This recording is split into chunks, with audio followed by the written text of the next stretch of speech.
has always been a fundamental role for any business person to pay taxes.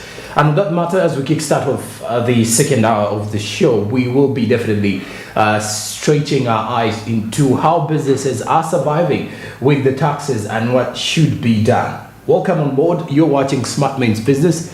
I'm Joram Ssonko. It's just 3 minutes of 7 o'clock here this particular morning. It's a Valentine's Day celebration for most of the Ugandans, and of course the entire world. Is a day when most people celebrate their loved ones as well. But for the business community, it is a day where most of them are making money. Amidst the fact that most people are going to be having surprises or are going to be sending out surprises to their loved ones, including buying for them new stuff as well as new commodities. So that means that is a time when you get to realize that, well, for the business community who are basically centered in creating that awareness, will be having some good money to give out. And of course, for you out there who is watching, very much thanks to you that you always keep it here on Smart 24 and kickstart off your morning with us on Smart Means Business. And if you do kickstart off your morning with us, you should as well know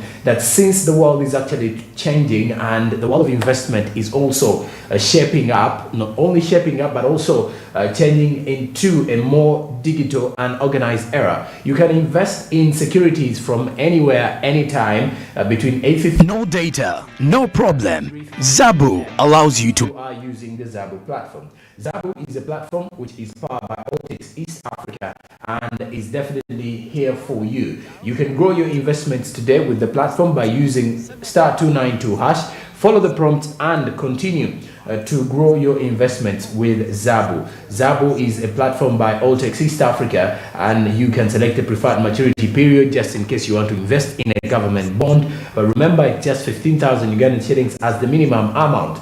The markets open at 8:15 a.m. and close at 3:15 p.m. East African Standard Time. Please do note that these markets are fully closed on weekends and on public holidays. Zabu, my money, my future. Optics East Africa, do something new.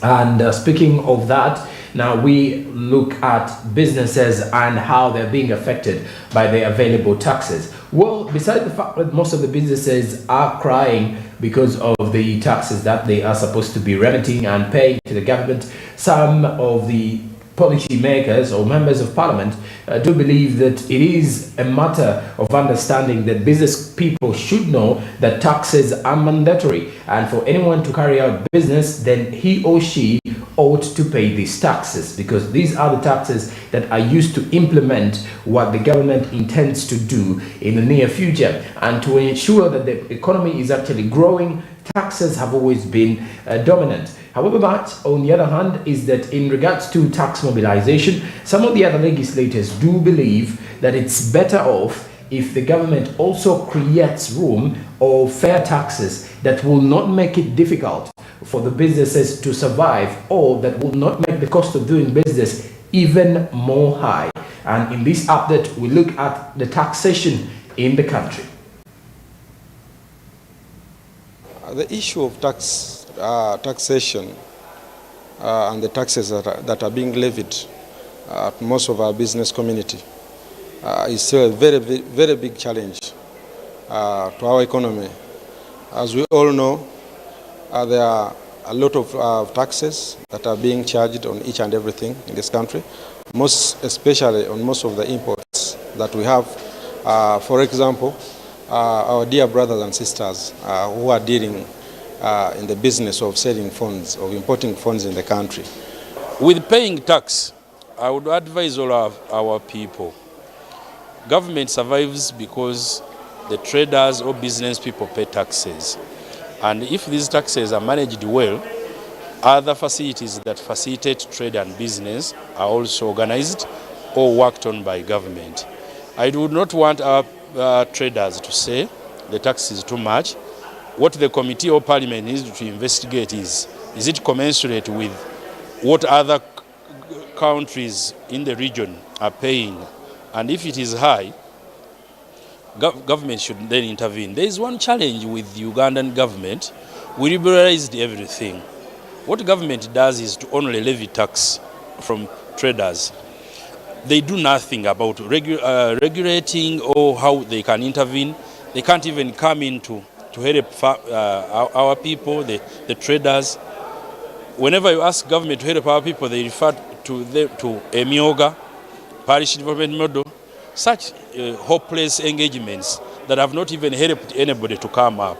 So government should not now sit down when our people who are investing in small business are suffocated and are being killed. URA, every other time they say they don't get the taxes, they have not met the target, they have not done ABCD, yet our people are complaining about taxes. My view is to ask these people petition Parliament. Parliament will interest itself into their complaint and they will get, well, the solution may be longer term, but it will be everlasting for their business, I think. So one of the obligations of the country is to collect revenue, but also revenue which can be paid by the locals. So one issue, collecting revenue, and another issue, driving many businesses out of business. We know that we are just driving towards middle income status. In many countries of the world, where incomes are still low, people are still, in poverty levels. And you boss recently published these statistics, where you have 75% of the population still engaged in subsistence.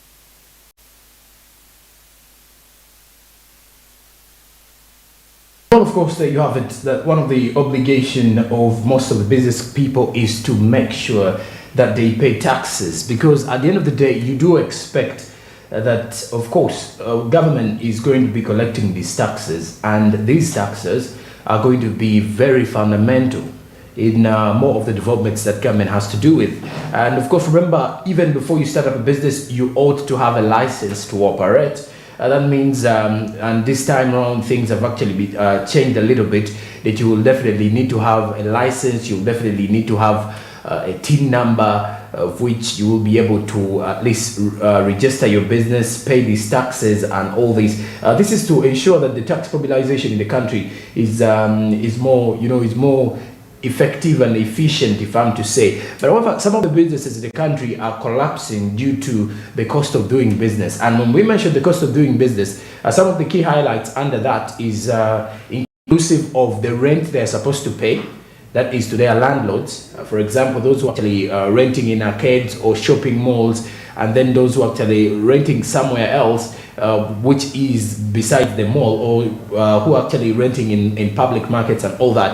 But then on top of that, you have to pay taxes for these particular goods that you pay for. They are direct and indirect taxes, of course. And then you get to realize that now the cost of business becomes too high, and if you are to interact with most of the traders, they will clearly tell you when it comes to taxation, it becomes even worse. Now, for example, VAT, that is supposed to be paid. Now, there is also inclusive, for example, people who are actually dealing in, for example, beverages that were actually highlighted to pay, or that were highlighted to pay taxes directly, or that are supposed to be having the standard mark on top of them.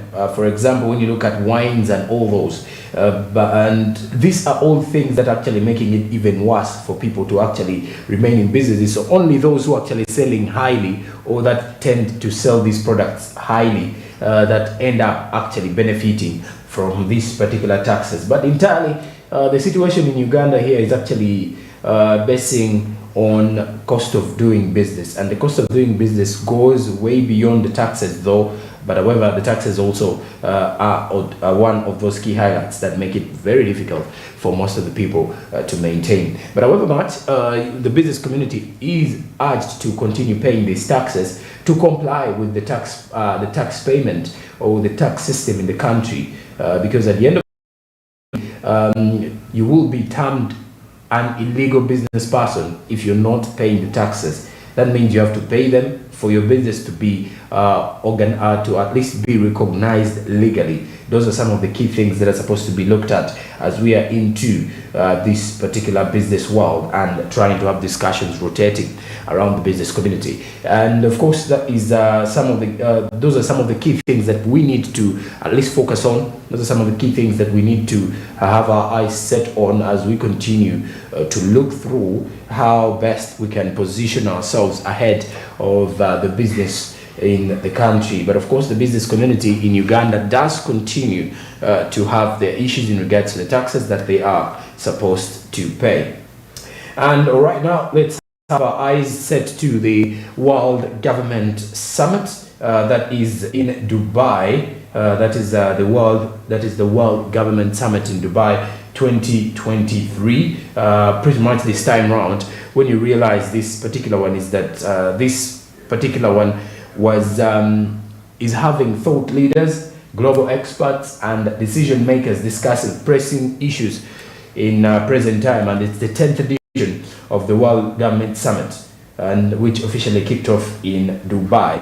So it will be held from as of yesterday, 13th, and it will come to an end on the 15th, which is tomorrow. And of course, Her Excellency Jessica Alupo, who is the Vice President, Minister JJ Odong, and Muruli Mukasa, ministers that represented Uganda in this summit. So the World Government Summit will be kicked off yesterday on the 13th, and will be ending on the 15th of February, bringing together 10,000 international government officials, thought leaders, global experts, and decision makers. Amongst the key decisions and amongst the key discussions will be rotating around how to at least facilitate government concerns, and how the governments will work hand in hand with the citizens, especially when it comes to the economic landscape, to ensure that, well, the world does not look like it is having it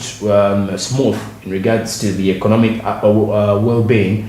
But of course, these are some of the discussions that are going to be discussed. One, for example, talking political issues and socio-economic matters, where world leaders are definitely going to be discussing this and more to find ways of mitigating any issue that is affecting the different countries. So that is what you will be able to expect from the World Government Summit, which officially kicked off in Dubai. And I did mention that Her Excellency the Vice President Jessica Alupo, Minister JJ Odong, and Minister Muruli Mukasa were the three that are representing the country in the 3-day summit that is held in Dubai. That is the 10th edition of it.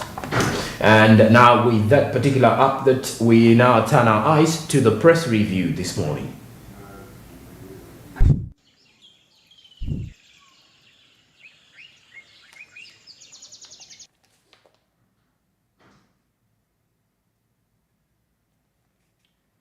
And now, with the press review this morning, highlights with the new vision regarding the Valentine's Day special is that you get on what activities should people do, how can someone surprise their lover, how the business community, which kind of gifts would you buy, and at what price would it range for you. That is with the new vision this morning.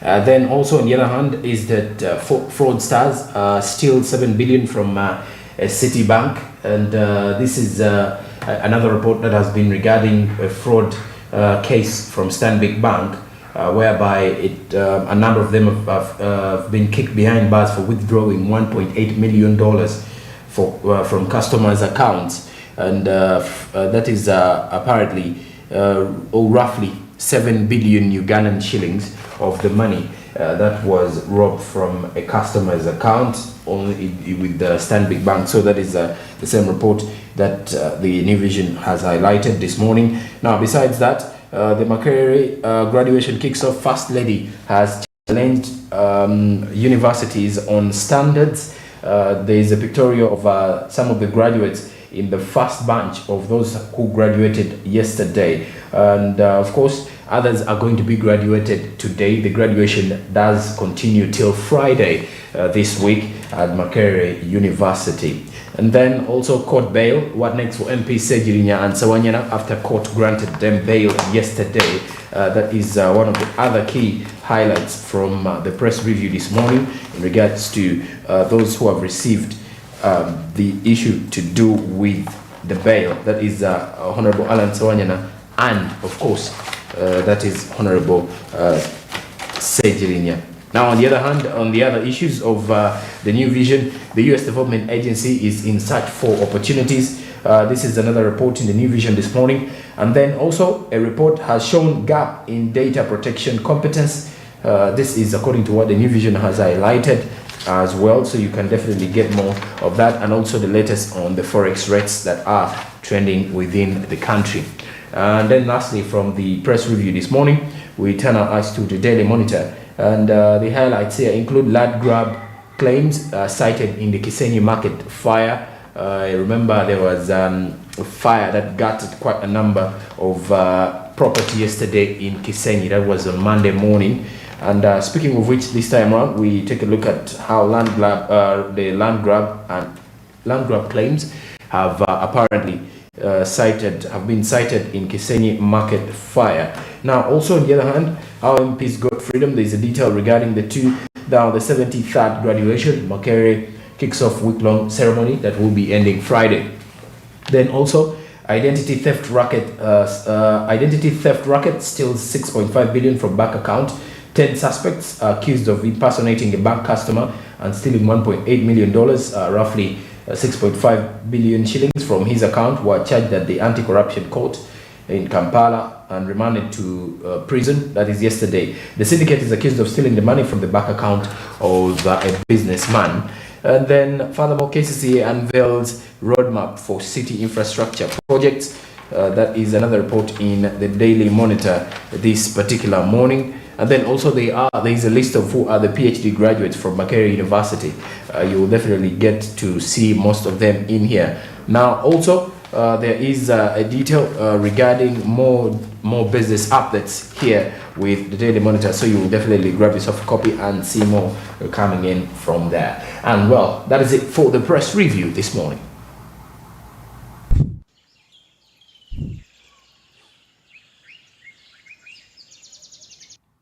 Now, at this particular time, we've got 20 minutes off the hour of 7 o'clock. We're going to turn our eyes to the traffic updates this morning to see how the traffic flow is at as we speak now. Andrew Barigye this morning. Thank you very much, Joram, and a very good morning. Today we are standing just right here at the Wandegear traffic lights, observing, of course, the traffic atmosphere in here. How is the traffic moving? And of course, for anybody that is home to get to realize or understand, most especially if you're going to use this very junction, whether it will be a suitable place for you to ensure that you pass by as you're heading to your final destination of work. But of course, the general overview, according to my observation, it looks like it's quite heavily congested. And definitely for whoever is connecting just right here, it may not be really quite appropriate for you to pass to use probably this very junction. Very, very, very thick. Of course, starting by the very extreme end at the back here, of course, we're seeing vehicles coming from Bombo Road, but our main focus could be Makere Road. You get to realize that it's quite heavily congested all the way from down there. Because remember, there are two traffic lights. Those are the main gates. And of course, as you're coming by to these major traffic lights just right here. So you're going to find two phases. Now, for the people that are staying in Kasubi and Nakulabye, of course, they are the most probable people that could be actually liable to use this particular route. Even those staying in Katwe Wise, some of course use that route. They connect via the Sao Paulo junction and coming just right here. So you get to realize that it's going to be a little bit very tricky for you to reach in time. Most especially if you're going to use this very junction to go and execute the given duties right there. Of course, observing the traffic officers in full control of the traffic jam here to ensure that the vehicles really, there is a smooth flow of the vehicles. But of course, as we're observing, quite so many borders here, and of course some pedestrians and some, of course, students heading to school. Of course, we know it's already back, the students already reported back to the schools the previous week. So we're getting to see quite lots of them. And actually on some junctions, you find that there is somewhere where the vehicles are stopped for them to cross over to head to the other end. And of course, explaining why we have the congestion. Now, for the people using this route, the Makere Road connecting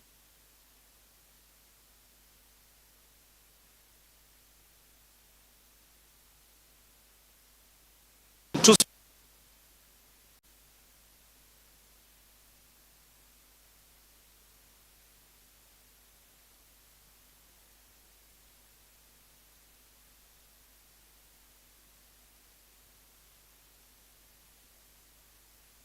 and most especially private vehicles using that route of Makere, not so many public vehicles as we are observing just right about now.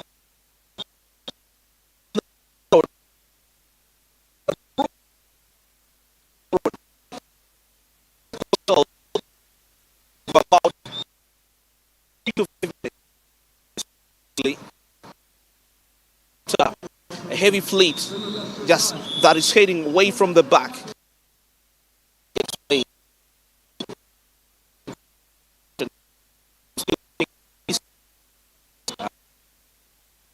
The most probable people to use this route, yes, chances are high that you may not be able to time.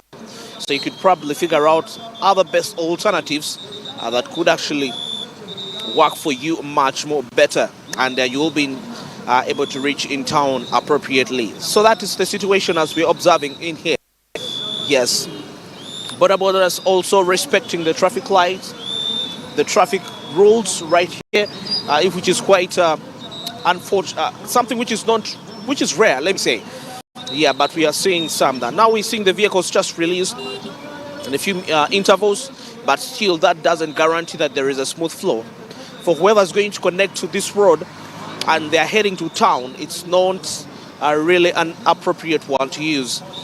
You could probably figure out other ways that will enable you to reach in time and to your destination to ensure that you execute what you ought to execute in time. But of course, that is what we are observing just right here. Held in about 3 to 5 minutes intervals held. And of course, we see the destinations. Now, let's take a look at the route. Of course, heading to Mulago and Kamocha.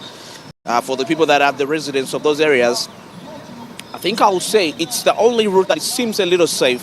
For the people that are coming from Kamocha, Mulago, and they are connecting to this very junction, it's quite a little bit okay.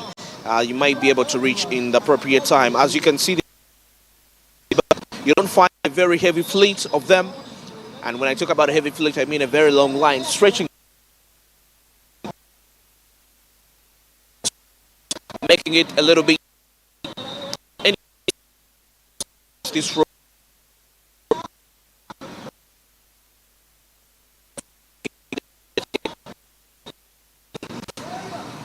This is here according and to quite what is pedestrian. happening at the Wandegea traffic lights, and of course roads connecting to the Makere Hill, those who are actually connecting to the city center, those who are actually connecting to Mulago, and the other available routes Kamocha as well. But of course you can easily see that there is heavy traffic flow in there, and it's highly expected to be the case full day since Bakau University students are in graduation. And of course, you will be expecting a lot of traffic flow to be heading around that same area because of that same event. And it's a full week, so that means for anyone who uses that place, for example, those who actually trail their flight from Gayaza Road, you'll definitely have to at least stretch a little bit in regards to the time you've been waking up or getting to your workplaces. Or what you should definitely think about doing today is maybe trying to see the best way of positioning yourself in using other alternative routes that may not delay you as you're heading in there. All right, it's 27 minutes off 7 o'clock. After the break, I'll be getting back with Karibu East Africa and the latest from the international news. Good morning.